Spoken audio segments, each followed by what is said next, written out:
श्रीमद्भागवत गीता रत्न महाकाव्य के प्रथम अध्याय के 14वें श्लोक में कहते हैं कि श्वेत घोरों से शोभित जो विशाल सजाया है रथ को, श्वेत घोरों से शोभित जो विशाल सजाया है रथ को, कृष्ण अर्जुन शंख बजाकर दिए आदेश हर रथी रथ को, कृष्ण अर्जुन दिव्य शंख बजाकर दिए आदेश हर रथी रथ को।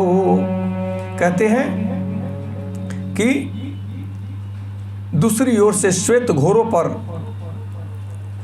विशाल जो रथ है, जो श्वेत घोरों से खींचे जा रहा है, श्वेत घोरों से सुसज्जित है, उस रथ पर आसीन भगवान कृष्ण और अर्जुन ने अपने अपने दिव्य शंख बजाए। भीष्म देव द्वारा बजाए गए शंख की तुलना में कृष्ण और अर्जुन के शंखों ने दिव्य स्वर्ग से पूरे आसमान को गुंजयमान किया।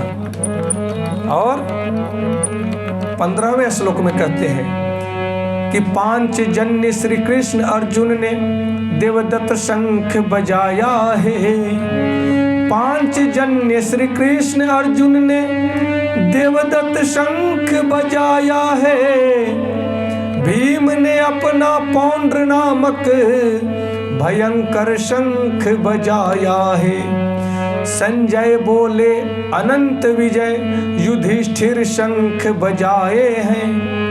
युधिष्ठिर के शंख का नाम अनंत विजय।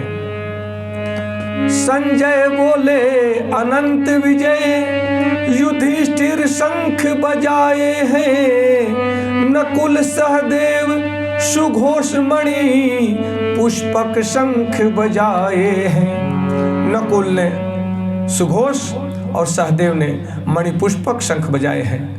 सभी योद्धाओं ने अपने अपने शंख बजा करके अब और पूर्ण रूप से युद्ध का ऐलान कर दिया। और धर्म भूमि के कुरुक्षेत्र में जो युद्ध हुआ, आप विश्वास कीजिए ऐसा युद्ध कभी विश्व युद्ध नहीं हुआ और शायद न होगा।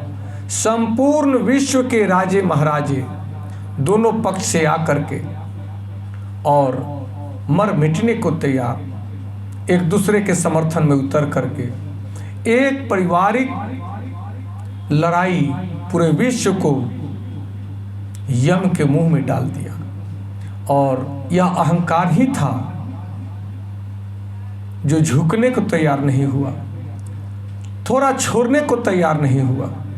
आप अपने परिवार में ही देखते हैं, गांव में आप देखेंगे कि बहुत से ऐसे लोग हैं कि बहुत छोटी वस्तु के लिए लड़ते लड़ते अपना सब कुछ मिटा देते हैं।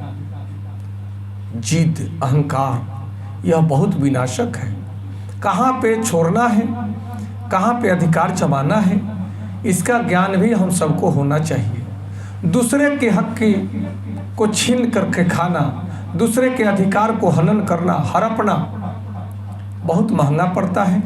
उस समय तो लगता है कि सामने वाला कमज़ोर है तो जवाब नहीं दे रहा है, परंतु कमज़ोर व्यक्ति का जवाब प्रकृति देती है, समय देता है, ईश्वर देते हैं। ईश्वर अनेकों रूपों में आकर के जीवन में उस गरीब के हाय का जवाब जरूर देते हैं। कोई भी अधर्म करके बच नहीं सकता, क्योंकि कर्म कभी निष्फल नहीं होता।